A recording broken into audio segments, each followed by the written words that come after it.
Hello दोस्तों, स्वागत है आपका एक और नई वीडियो में। आज मैं आप सभी के लिए लेकर आ गया हूँ एक और सच्ची और डरावनी कहानी।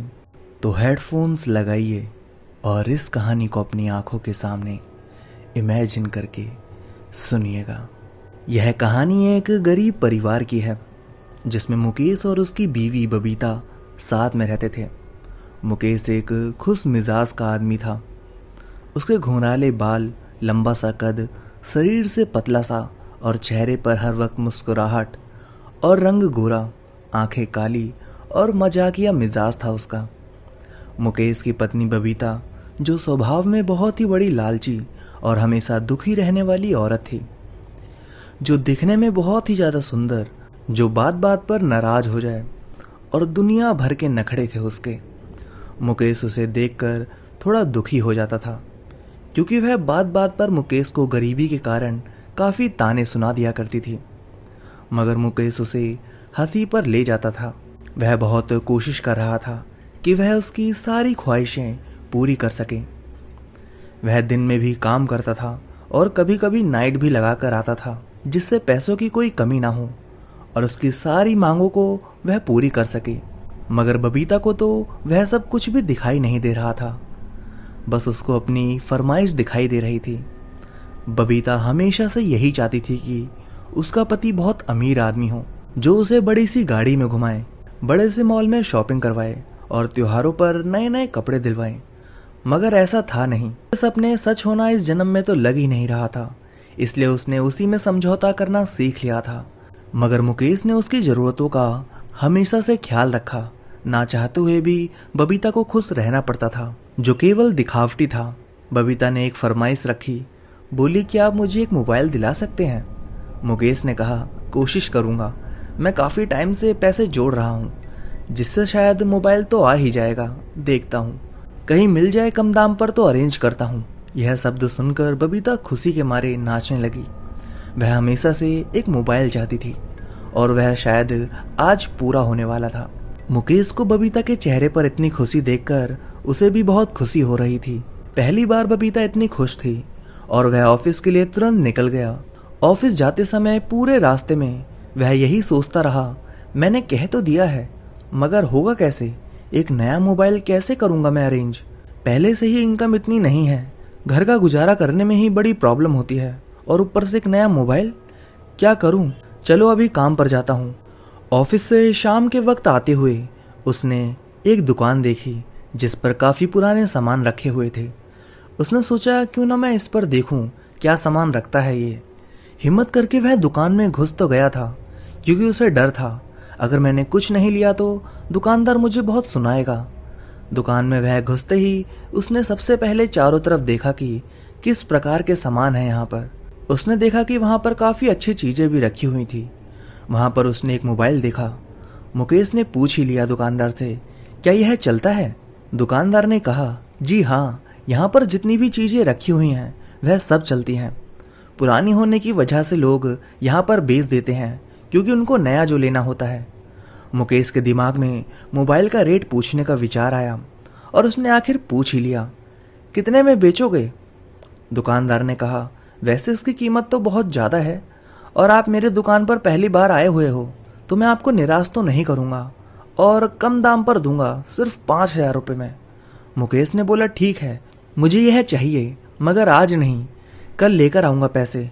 तो दुकानदार ने वह मोबाइल मुकेश के हाथ में दिया और बोला, आप इसे चलाकर तो देख लीजिए और इसे मैं आपके नाम से रख देता हूँ। मुकेश ने हामी भरी और हाथ में मोबाइल पकड़ा और पूछा, इसे कैसे चलाते हैं? दुकानदार उसे हैरानी से देख रहा था और उसके साथ ही वह मुस्कुराया और फिर उसको बताया कि कैसे स्टार्ट करते हैं।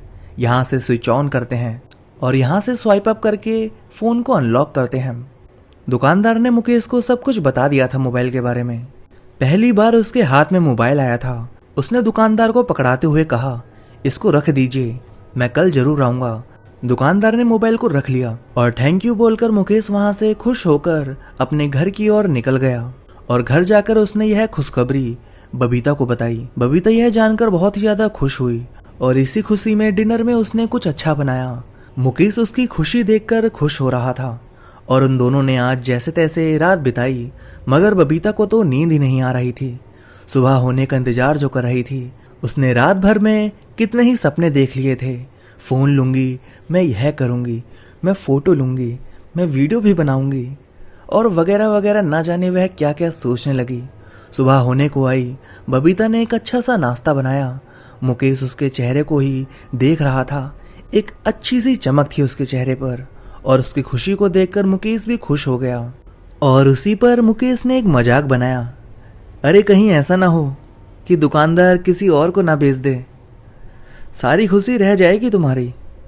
अब गुस्से में बबीता बोली, ऐसा मत बोलिए, वह मेरा ही होगा, देखो दिल ना तोड़ना।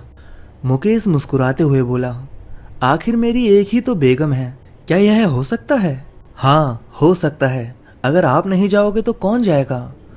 मुकेश ने मुस्कुराते हुए हामी भर दी और ऑफिस के लिए रवाना हो गया और बोला, बाय बबीता, आते समय जरूर लाऊंगा। बबीता खुश हुई और वो बोली, बाय। मुकेश ने पैसे रख लिए थे और जाने लगा और सोचा ऑफिस से आते समय लूँगा, वह ज़्यादा अच्छा होगा। तभी उसने सोचा क्यों ना एक बार देख लेता हूँ। वो दुकान पर पहुँचते ही दुकानदार को इशारा किया। दुकानदार ने बोला, कर दूँ पैक? मुकेश ने कहा, नहीं नहीं अभी नहीं, ऑफिस से जब आऊँगा ना तब लूँगा, बस मैं यह कहने आया था कि किसी को दे मत देना। दुकानदार ने हामी भरते हुए कहा, ठीक है, जैसे आप कहेंगे वैसा ही होगा। और मुकेश ऑफिस के लिए निकल गया और वह छुट्टी होने का अब इंतजार करने लगा। और आज बहुत ही ज़्यादा काम भी था, तो थोड़ा सा निकलने में उसे लेट हो गया। वह बहुत ही ज़्यादा परेशान हो रहा था और वह जल्दी जल्दी उस दुकान की तरफ चले जा रहा था, क्योंकि उसे लग रहा था ऐसा ना हो कि वह मोबाइल कोई और खरीद ले या फिर वह दुकान बंद करके चला ना गया हो। अगर ऐसा हुआ तो बबीता को क्या बोलूँगा। और वह जैसे तैसे दुकान तक पहुँच गया। पहुँचते ही दुकानदार से उसने कहा, दीजिए मेरा फ़ोन। आखिरकार मैं पहुँच ही गया। दुकानदार ने कहा, आपका फ़ोन मेरे पास ही है, आप परेशान मत होइए, संभाल के रखा है, और आप इतना क्यों परेशान हो रहे हो? आखिर आपने बोला था मुझे, तो मैं तो रखूँगा ही ना। मुकेश ने मुस्कुराते हुए कहा, थैंक यू। दुकानदार ने मोबाइल को पकड़ाया और बोला, फिर से एक बार चेक कर लीजिए, कंडीशन ठीक है कि नहीं। मुकेश ने फ़ोन को खोला और चेक किया, सब कुछ ठीक था। और मुकेश बोला, हाँ सब कुछ ठीक है, अच्छा तो मैं चलता हूँ। पैसे पकड़ाकर वह चल दिया। मोबाइल काफ़ी महंगा लग रहा था, मगर उसे अच्छे दाम में मिल गया था, तो वह बहुत ही ज़्यादा खुश था। घर पहुँचते ही उसने सबसे पहले बबीता से बोला, आंखें बंद करो। तभी बबीता बोली, इतना भी मत सताओ, मैं पल पल इंतजार कर रही हूँ। तभी मुकेश ने बबीता के हाथों में मोबाइल पकड़ाया और बोला, यह रहा आपका सरप्राइज फ़ोन। फ़ोन को पकड़ते ही बबीता के होश उड़ गए। यह तो बहुत ही महंगा होगा। हाँ है महंगा, मगर हमें अच्छे दामों में मिल गया। इसको चलाते कैसे हैं, आओ मैं तुम्हें बताता हूँ और सिखाता हूँ। बबीता की आंखों में एक चमक थी। वह बड़ी खुश होते हुए मुकेश के हाथ में फ़ोन पकड़ाती है और बोली, चलो अंदर बैठकर सीखते हैं। मुकेश भी उसके साथ अंदर गया और बैठ गया और उसे बताने लगा, इस बटन से ओपन होता है और इस बटन से स्विच ऑफ होता है। स्वाइप अप करते ही स्क्रीन अनलॉक हो जाती है और इस तरीके से वीडियो प्ले होती है। यह सब देखकर वह बहुत खुश हुई। लाओ दिखाओ कैसे चलता है यह सब, मैं भी तो देखूं। मुकेश ने उसके हाथ में मोबाइल पकड़ाते हुए कहा, ये लो। इस मोबाइल के बाद बबीता की जिंदगी बदलने वाली थी, या यूं कहो बर्बाद होने वाली थी, जिसका अंदाजा उसको बिल्कुल भी नहीं था। उस रात वह सो नहीं पाई और रात भर उसने मोबाइल चलाया। पहली बार फ़ोन चलाया था उसने, तो उसके पति ने भी उसे कुछ बोला ही नहीं, इसलिए बस इतना बोला, सो जाओ, सुबह करना जो भी करना है तुमको। बबीता खुश होकर फ़ोन रखी और सो गई। सुबह उठी, तुरंत फ़ोन हाथ में ले लिया और चलाने बैठ गई। उसने फिर जल्दी जल्दी नाश्ता बनाया। मुकेश के जाते ही उसने तुरंत फ़ोन फिर से उठा लिया। फ़ोन पर वीडियो चल रही थी, जिसे देखकर वह बहुत ही ज़्यादा खुश थी। मगर यह क्या, सुबह से शाम होने को आ गई थी। आज खाना भी लेट हो गया था। धीरे धीरे बबीता फ़ोन की शिकार हो रही थी। एक दिन अचानक उसके मोबाइल पर एक म्यूजिक बजने लगा। यह सुनकर वह हैरान हो गई, क्योंकि वह अपने आप चल रहा था। इस वजह से मोबाइल के पास गई वह। उसमें एक वीडियो देखी जो चल रही थी। इस वीडियो में एक आदमी एक लड़की को खूंखार तरीके से मार रहा था। जिसे देखकर वह डर गई। ऐसा उसके मोबाइल में पहली बार हो रहा था। वह मोबाइल बंद कर रही थी मगर कुछ भी हो नहीं रहा था। वह मोबाइल को देख ही रही थी कि उसमें से आवाज आने लगी, तुम बचोगी नहीं, और जोर जोर से हंसने की आवाज आई। बबीता बहुत डर गई थी। उसने मोबाइल छोड़ दिया और एक कोने में जाकर बैठकर सोचने लगी, ये सब क्या है। तभी मुकेश ऑफिस से घर आ पहुंचता है। बबीता उसको देखकर बिलक बिलक कर रोने लगी और सारी बात उसे बताई। मुकेश ने कहा, तुम्हें कोई गलत फहमी हुई है, ऐसा हो ही नहीं सकता, दिखाओ कहाँ है फोन। मुकेश ने फोन जैसे ही उठाया उसमें कुछ भी नहीं था। वह पहले की तरह नॉर्मल चल रहा था। बबीता हैरान थी कि यह सब क्या था, मुझे इतना डरा दिया और अब वह नॉर्मल हो गया। उसे अब यह लगने लगा था कि यह मेरा भ्रम है, शायद ज्यादा मोबाइल देखने की वजह से हो रहा होगा। उसने सोचा आज मैं पूरी नींद लूंगी और सोऊंगी, शायद बेहतर लगे। उसने ऐसा ही किया, रात भर मोबाइल नहीं देखा। सुबह नाश्ता बनाया उसने और मुकेश को ऑफिस भेज दिया। मुकेश के ऑफिस जाने के बाद बबीता ने सोचा, चलो अब देख लेती हूँ। मोबाइल जैसे ही उठाया और चलाने लगी। चलाते चलाते आधा घंटा बीत गया। फिर से वही वीडियो अपने आप चलने लग गई, मगर अब की बार वीडियो में बदलाव था। एक लड़का लड़की को डिनर करवा रहा था। तभी दोनों ने प्यारी प्यारी बातें भी की। फिर अचानक से लड़के को क्या हो गया, ना जाने उसने लड़की के बालों को क्यों पकड़ लिया और उसे जमीन पर पटका और फिर उसे घसीटने लगा। उसकी जेब में एक चाकू था। चाकू से उस लड़की की छाती पर वह वार करने लग गया।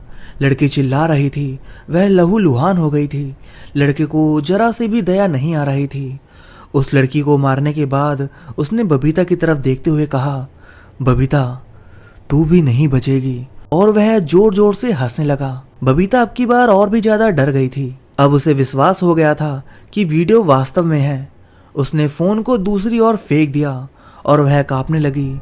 अब वह पहले से ज्यादा डर चुकी थी। उसकी हालत पहले से ज्यादा खराब हो रही थी। उसे हर जगह वही इंसान दिखाई दे रहा था, जैसे वह चाकू लेकर उसे मारने आ रहा हो। मुकेश ऑफिस से शाम को आता है तो देखता है बबीता एक कोने में बैठी हुई है। वह बबीता के पास जाता है। वह उस पर भी चिल्लाने लगती है। उसकी आंखों का रंग बदल चुका था। वह पता नहीं क्यों सर झुकाए क्या क्या बड़बड़ा रही थी। उसके हाथ में चाकू था और चक्कू जमीन पर मार रही थी। कह रही थी कि किसी को नहीं छोड़ूंगी। यह सब क्या हो गया। मुकेश परेशान सा था।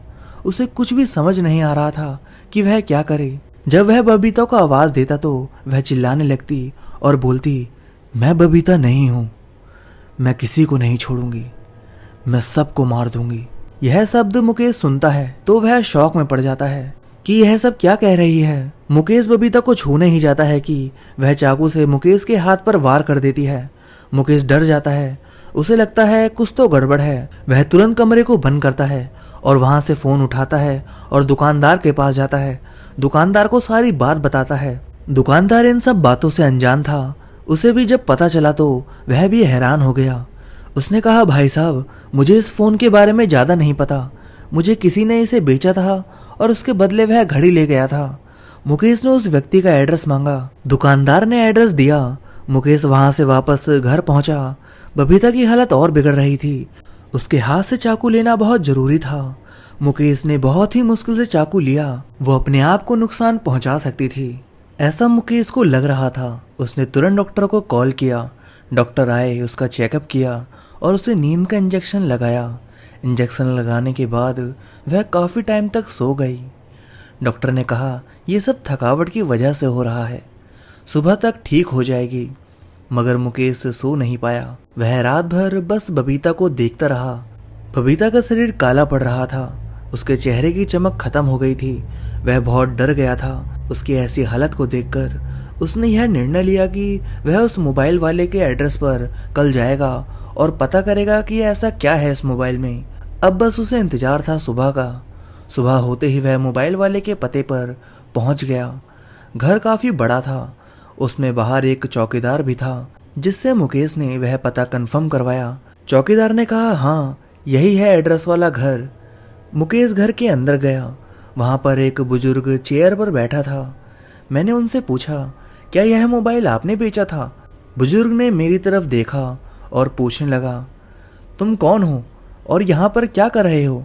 यह फोन तुम्हारे पास क्या कर रहा है? मैंने कहा मैंने यह फ़ोन एक दुकान से ख़रीदा था और उसे मैंने सारी बात बताई जो भी अब तक मेरी पत्नी के साथ घट रही थी। तब उस बुजुर्ग ने बताया कि यह फ़ोन उसके बेटे का है जो इस दुनिया में अब नहीं है। उन्होंने यह भी बताया कि वह हमेशा से अमर होना चाहता था। उसने काली विद्याएं सीखी थी, उसकी सारी शक्तियाँ इस फ़ोन में थी। मेरे बेटे ने मरने से पहले मुझे यह सारी बातें बता दी थी। उसने यह कहा था मैं मर कर अमर होना चाहता हूँ, इसलिए उसने अपनी आत्मा को इस फ़ोन में डाल दिया था। जब यह फ़ोन तुम्हारी बीवी ने लिया, उसकी आत्मा तुम्हारी बीवी के शरीर में प्रवेश कर गई। अब वह उसे नहीं छोड़ेगी। मुकेश को गुस्सा आ रहा था। उस बुजुर्ग को बोला, यह कैसी बातें कर रहे हो? वह मेरी बीवी है और उसके शरीर पर कब्जा वह कैसे कर सकता है? बुजुर्ग ने कहा, इसका उपाय तो केवल काली पहाड़ी पर एक बाबा हैं, वही बता सकते हैं। वह बहुत ज़्यादा तंत्र विद्याएं जानते हैं, उनके पास शायद इसका उपाय हो। बुजुर्ग ने कहा, मैं तो खुद ही परेशान हूँ अपने आप से, और इसके साथ ही मेरे बेटे ने मुझे और दुखी कर रखा है। मैं क्या कर सकता हूँ इस बुढ़ापे में? अब तो बस प्राण ही जाएंगे मेरे। मुझे बहुत बुरा लगा यह जानकर कि तुम्हारी बीवी के साथ यह सब हुआ। कोई भी मदद चाहिए होगी तो मुझे याद करना, मैं तुम्हारी पूरी सहायता करूँगा। अब मुकेश को तांत्रिक बाबा के पास जाना था। वह काफ़ी परेशान था। फाइनली वह बाबा के पास पहुंच गया। बाबा के पास पहुंचने पर उसने सारी बात बाबा को बताई। तांत्रिक बाबा ने कहा, मैं इसको शरीर से निकाल सकता हूँ, बस इसके लिए तुम्हें कुछ करना होगा। तांत्रिक बाबा ने कुछ मंत्र पढ़े और फ़ोन पर फूंक मारा और फ़ोन उसने मुकेश को दे दिया। मुकेश फ़ोन लेते हुए बोला, बोलिए बाबा जी, अब क्या करना है? बाबा ने कहा, तुम्हें अपनी बीवी को यहाँ पर लाना होगा, क्योंकि यहाँ पर मैंने सारी सुविधाएं कर रखी हैं और यहाँ पर उसको काबू करना आसान होगा और वह इतनी आसानी से नहीं आएगी। इसलिए मैं तुम्हें यह भभूति देता हूँ, जिसे लगाने से वह लंबे समय तक सो जाएगी, जिससे तुम्हें उसे लाने में आसानी होगी। मुकेश घर पहुँचता है तो देखता है उसकी बीवी घर पर नहीं है। वह बहुत ही ज़्यादा विचलित हो जाता है और यहाँ वहाँ ढूंढने लगता है और आस पड़ोस के लोगों से भी पूछने लगता है। तभी वह क्या देखता है कि उसकी बीवी एक कुत्ते को मारकर उसका मांस खा रही थी, जिसे देखकर मुकेश को उल्टी हो जाती है। मुकेश और मुकेश की बीवी ने आज तक अंडा तक नहीं छुआ था और आज वह कुत्ते का मांस खा रही थी, जिसे देखकर उसे और डर लग गया। उसे कुछ समझ नहीं आ रहा था। उसने तुरंत भभूति ली और उसके माथे पर लगा दी। वह तुरंत ही सो गई। उसने तुरंत उसे गाड़ी में बिठाया और काली पहाड़ी पर तांत्रिक बाबा के पास लेकर गया। तांत्रिक ने कहा, यहाँ पर मैंने रंगोली बनाई हुई है, तुम अपनी बीवी को इसमें बैठा दो। बाबा ने उसके चारों तरफ एक सर्कल बना दिया। जब उसे होश आया, वह जोर जोर से चिल्लाने लगी और धमकी भी देने लगी कि मैं किसी को नहीं छोड़ूंगा, मार डालूंगा, एक एक को देख लूंगा। मगर तांत्रिक बाबा अपने मंत्र पढ़े जा रहे थे। बबीता के आगे फोन रखकर फोन पर फूका जा रहा था। फोन पर एक धागा भी बांध दिया गया था। उसकी आत्मा शरीर से निकलने का नाम ही नहीं ले रही थी। बड़ी मुश्किल से तांत्रिक बाबा उसकी आत्मा को वश में कर पाए और बबीता के अंदर से उस आत्मा को निकाल पाए और उस आत्मा को बाबा ने एक मटकी में कैद कर लिया। तांत्रिक ने बबीता को एक ताबीज बांधने को दी, जिससे वह आत्मा उसके पास वापस ना आ जाए। अब बबीता ठीक थी। तांत्रिक ने कहा, इस फोन को यूज मत करना, हो सके तो इसको मिट्टी में दफना दो, जिससे इसे कोई और भी ना ले सके। तांत्रिक ने फोन मुकेश को पकड़ाते हुए कहा, ये लो, और मुकेश ने बाबा को धन्यवाद किया और बबीता मुकेश के गले लग गई और वह दोनों अब घर पहुंच गए। मुकेश ने फोन को दफना दिया था जैसा बाबा ने कहा था और अब बबीता और मुकेश दोनों ही खुशी से रह रहे थे। तो दोस्तों, कहानी बस यहीं तक थी।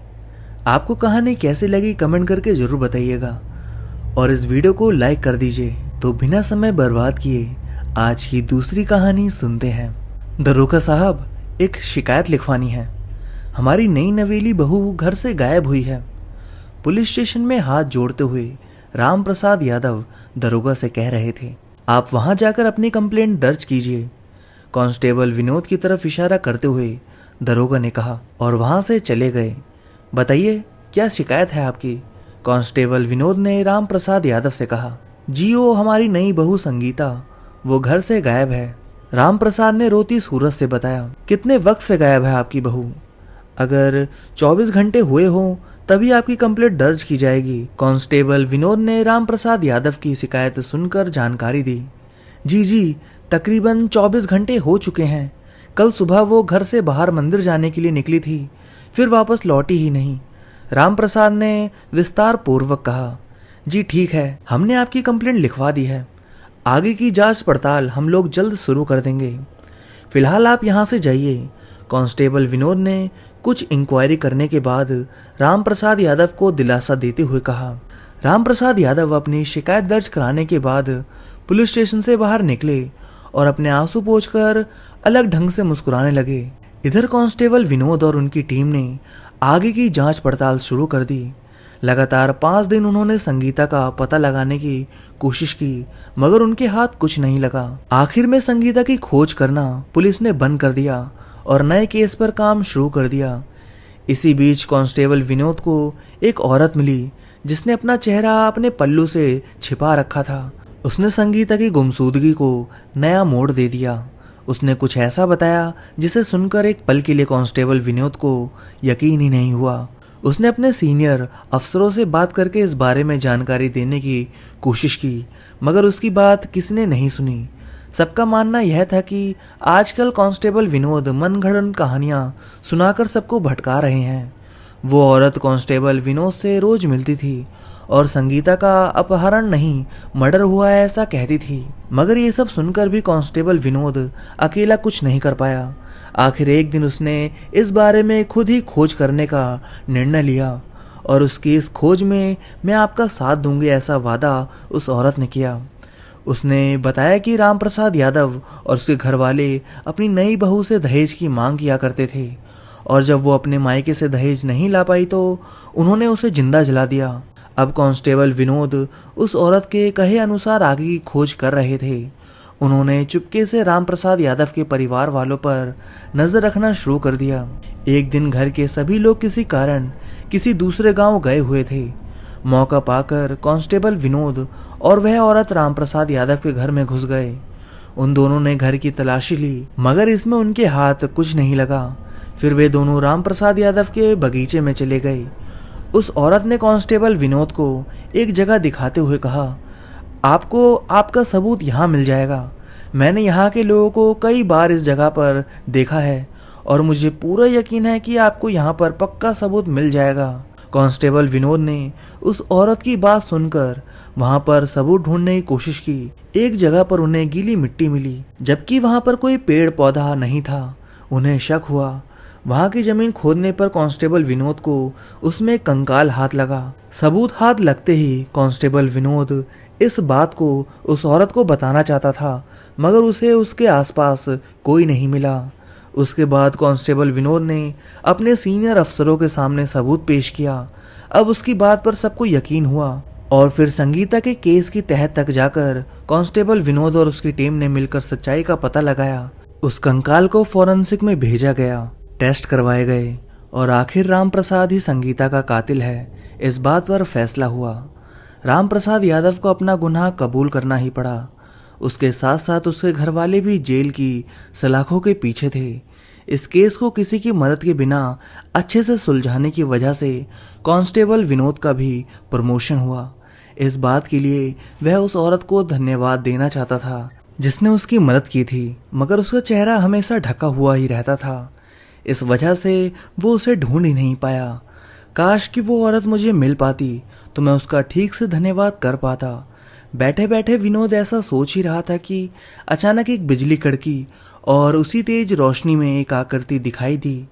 वो कोई और नहीं बल्कि वही औरत थी जिसने संगीता का केस सुलझाने में विनोद की मदद की थी। उसे देखते ही कांस्टेबल विनोद ने इस केस में उसकी मदद करने के लिए उसका शुक्रिया अदा किया। वो हल्की सी मुस्कुराई और कहने लगी, धन्यवाद तो मुझे आपका करना है जो आपने मेरी मदद की। विनोद कुछ समझ नहीं पाया कि वह औरत उसका शुक्रिया क्यों कर रही है, जबकि उसने तो विनोद की मदद की थी। फिर उस औरत ने बताया कि जिस संगीता को विनोद ने इंसाफ दिलाया था वो कोई और नहीं बल्कि वह खुद है। अब तो विनोद पूरी तरह से हिल गया। उसके जांच के अनुसार संगीता मर चुकी थी। उसने इस बारे में उस औरत से पूछा। वह औरत जानती थी कि विनोद को इस बात पर यकीन नहीं होगा, इसलिए उसने अपना पल्लू अपने चेहरे से हटाया जैसे ही उसने अपना पल्लू हटाया तो विनोद को उसका जला हुआ चेहरा दिखाई पड़ा। उसके चेहरे से मांस लटक रहा था, जिससे वो औरत काफी डरावनी दिख रही थी। उसे देखकर विनोद बेहोश हो गया, लेकिन संगीता इंसाफ मिलने से बहुत खुश थी। उसने विनोद को धन्यवाद कहा और मुस्कुराती हुई वहां से हमेशा हमेशा के लिए हवा में विलीन हो गई। दहेज एक कुप्रथा है, कृपया इसका समर्थन ना करें। दहेज पीड़िता मरकर भी इंसाफ मांगने वापस आ सकती है, इस बात को ध्यान रखें। तो दोस्तों, कहानी आपको कैसी लगी कमेंट करके जरूर बताइएगा। तो अब मैं आप सभी से मिलता हूँ नेक्स्ट वीडियो में, तब तक के लिए धन्यवाद दोस्तों।